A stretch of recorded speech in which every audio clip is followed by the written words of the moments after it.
Então, ficando aqui no final, que a gente estava tratando do mercado o equilíbrio no mercado, né, de câmbio estrangeiro, e o equilíbrio se dá quando a taxa de juros que remunera o depósito em dólar é a mesma que remunera o depósito em euro, na libra esterlina e em várias outras moedas importantes ao redor do mundo.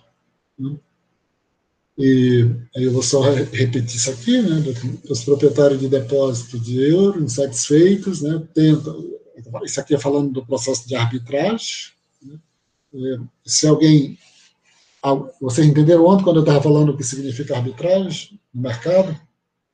Alguém pode se manifestar só para facilitar aqui a nossa vida? Ou é preciso eu falar de novo? Professor, o senhor falou ontem, eu já não lembro mais. Ah, tá.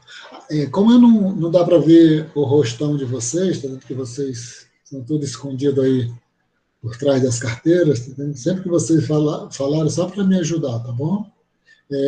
Para eu perguntar só agora, quem foi que falou? Só para eu conversar com Ivana.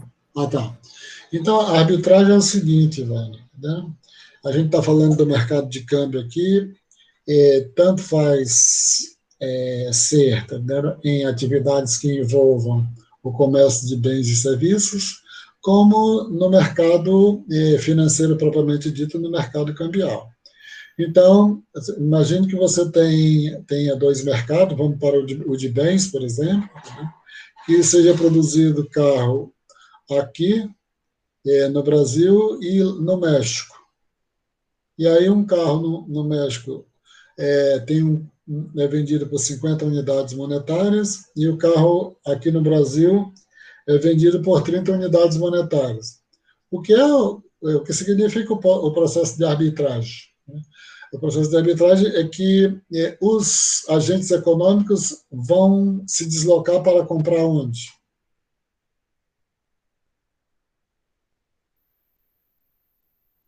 No mercado internacional? Tá, no mercado internacional, no mais barato, aqui no Brasil, né, que estaria vendendo a 30 unidades monetárias, perfeito? Menor preço.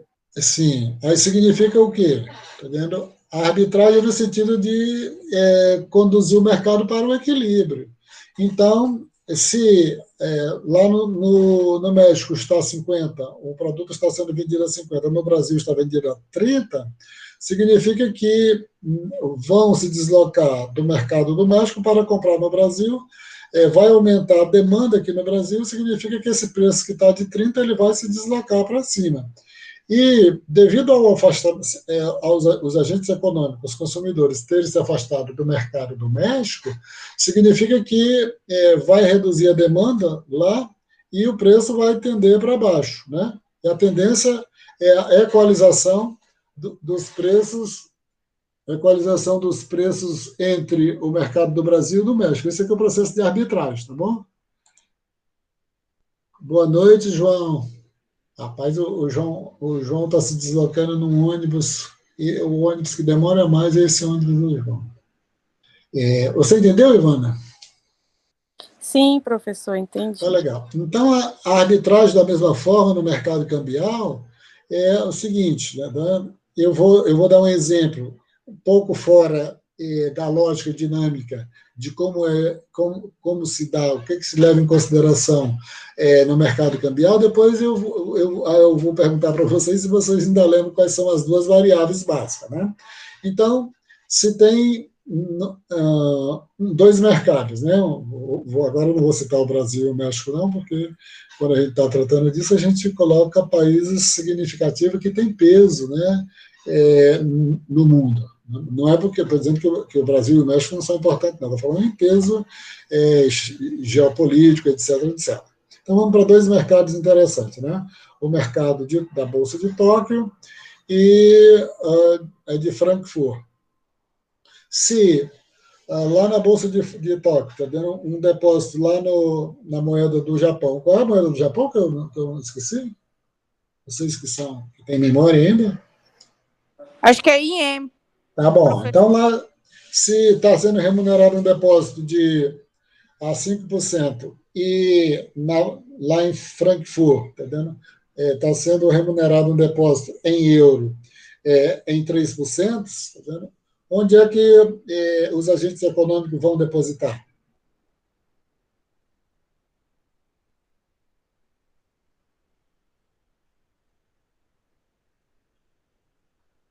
Vão depositar lá no mercado, né, de depósito no Japão, né, porque a taxa de juros que está remunerando o depósito é maior do que. E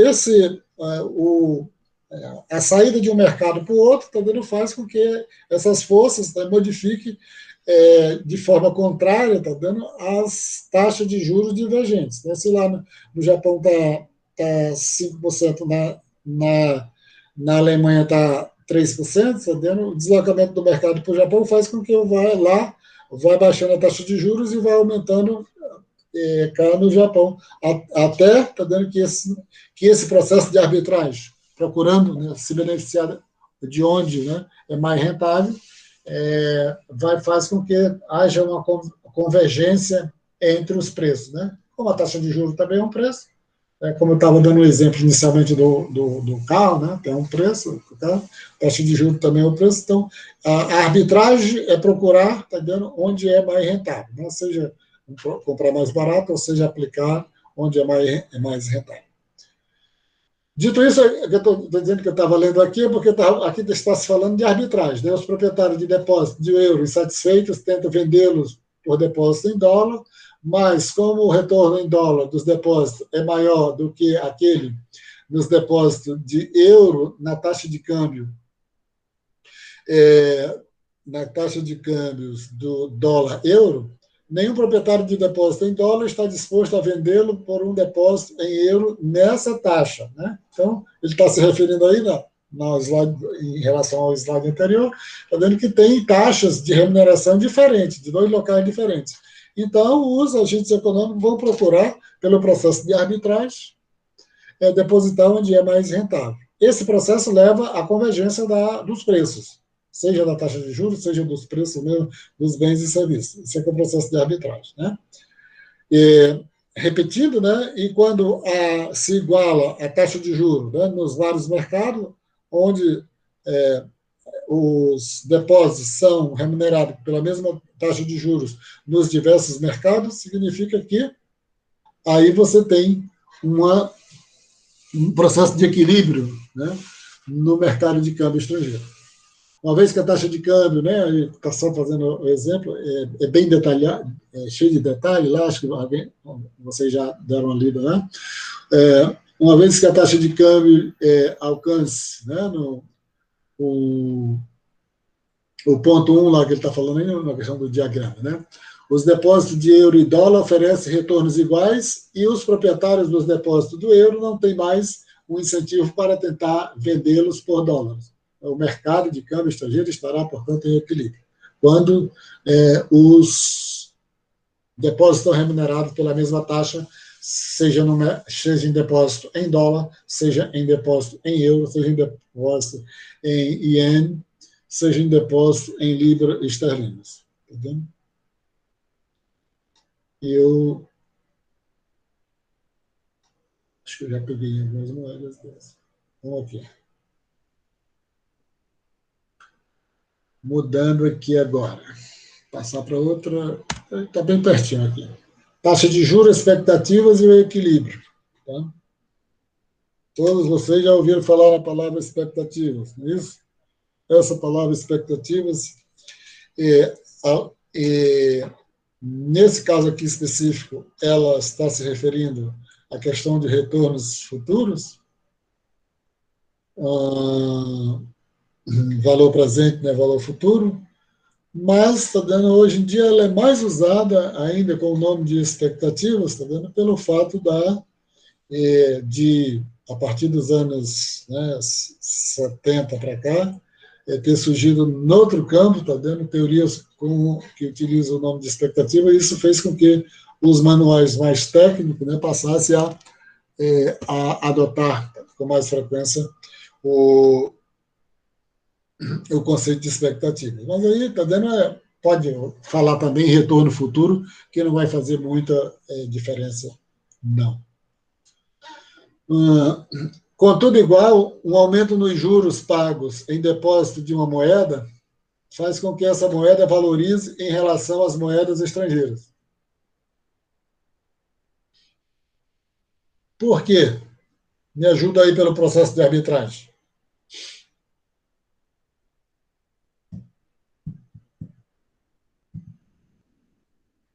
Contudo, igual, um aumento nos juros pagos em depósito de uma moeda faz com que essa moeda valorize em relação às moedas estrangeiras.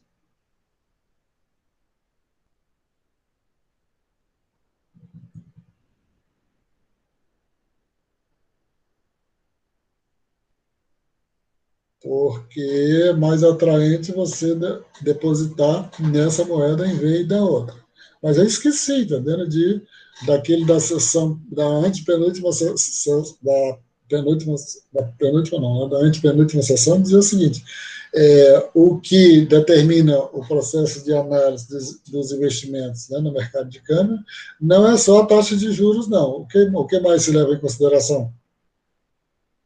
A variação na taxa de câmbio. Né? A taxa de leva-se, considera-se, tá dando principalmente também a variação da taxa de câmbio. Em muitos casos, uma mudança da taxa de juros está acompanhada por uma mudança na taxa de câmbio futura esperada. Então, pode ser que alguém ache, né, que um depósito numa moeda tem um atraente, bem remunerado por uma atraente taxa de juros, tá vendo? Mas dependendo do que acontece com a variação da taxa de câmbio, significa que essa variação pode anular esses ganhos, que são muitos, né, atraentes, né, da taxa de juros. Da mesma forma, tá vendo? Você pode ter uma variação muito grande na taxa de câmbio que incentive, né, que motive os investidores a se direcionarem para um determinado mercado. No entanto, a taxa de juros não vai na mesma direção, sempre se combina, né, a análise da taxa de câmbio com a taxa de juros. Essa mudança na taxa de câmbio futura esperada dependerá, por sua vez, das causas econômicas da mudança da taxa de juros.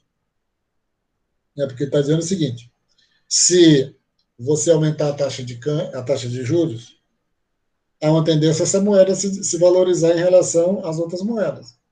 Consequentemente, ele já está dizendo que vai variar, vai ter uma mudança na taxa de câmbio futura esperada. É muito lógico, né? Quando você diz uma coisa, automaticamente tem de ficar alerta, né? Porque você tem um efeito imediato. Se você para analisar um investimento, né, no mercado de câmbio, você leva em consideração duas variáveis, principalmente duas variáveis, né? Isso, vamos dizer assim, relaxando a questão de risco e outras coisas, né? Você leva em consideração a taxa de juros e a variação da taxa de câmbio. Isso está dizendo que uma variação positiva na taxa de juros faz com que, tá vendo, essa moeda se valorize em relação às outras, significa que, consequentemente, você já está tendo uma variação na taxa de câmbio. Então, qualquer mudança na taxa de câmbio futura esperada dependerá, por sua vez, das causas econômicas da mudança da taxa de juros. Eu ia mudar aqui, que não é aqui, é aqui. Dada a taxa de câmbio atual, um aumento no preço futuro esperado de euros, em termos de dólares, aumenta a taxa de depreciação esperada do dólar. Essas expressões aqui, também, às vezes a pessoa precisa falar duas, três vezes, tá, às vezes só facilita mesmo quando a gente está lendo lá no livro. Mas o que ele está dizendo aqui? Dado a taxa de câmbio atual, que ele está falando lá dos Estados Unidos, né? É uma taxa de câmbio do dólar em relação ao euro. O aumento do preço futuro esperado de euros, em termos de dólares, aumenta a taxa de depreciação esperada do dólar. Então, você está se imaginando por essa afirmação aí, é que aumentou a taxa de juros lá, né, nos depósitos em euro. Concluímos que, tudo igual, um aumento na taxa de câmbio futura esperado causa um aumento na taxa de câmbio atual. É evidente, né, que tem uma influência, né, direta nas expectativas, né, dos preços de uma determinada moeda. Se está dizendo o seguinte, né, que todo mundo está imaginando que vai mudar o preço vamos colocar aqui na nossa moeda, do real em relação ao dólar. Né? Essa moeda vai talvez no futuro vá se modificar. É claro que isso vai ter uma influência na taxa de câmbio atual, entendeu? Porque os mercados começam a pressionar com antecedência, entendeu? Buscando concretizar essas expectativas. Similarmente, a queda da taxa de câmbio futura esperada causa uma queda na taxa de câmbio atual. Aí é meio, não vou utilizar a palavra óbvia, porque a gente está tratando de coisas técnicas, aí não dá muito para falar dessa forma aqui. Né? Então, nesse caso aqui, tá vendo? Termina aqui.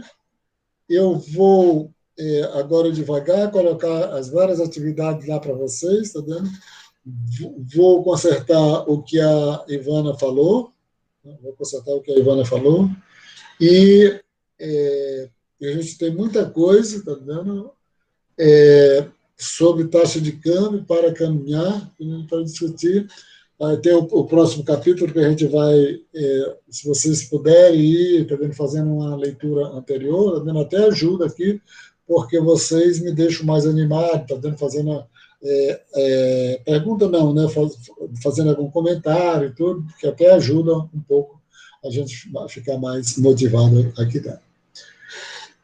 Queria só concluir aqui, tá vendo, e no nosso próximo encontro a gente dá continuidade com o outro capítulo. Muito obrigado. Alguém tem alguma coisa? A Ivana falou sobre um negócio que estava errado, né? Alguém tem alguma coisa para mencionar aqui? Eu vou compartilhar isso aqui. Isso. Agora eu estou aqui atrás do Cristo, né? De frente para a Baía da Guanabara, a praia do Botafogo. Vamos desligar aqui.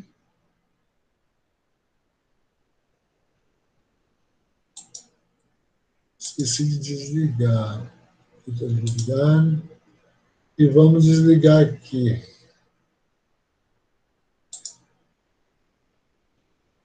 Desligar.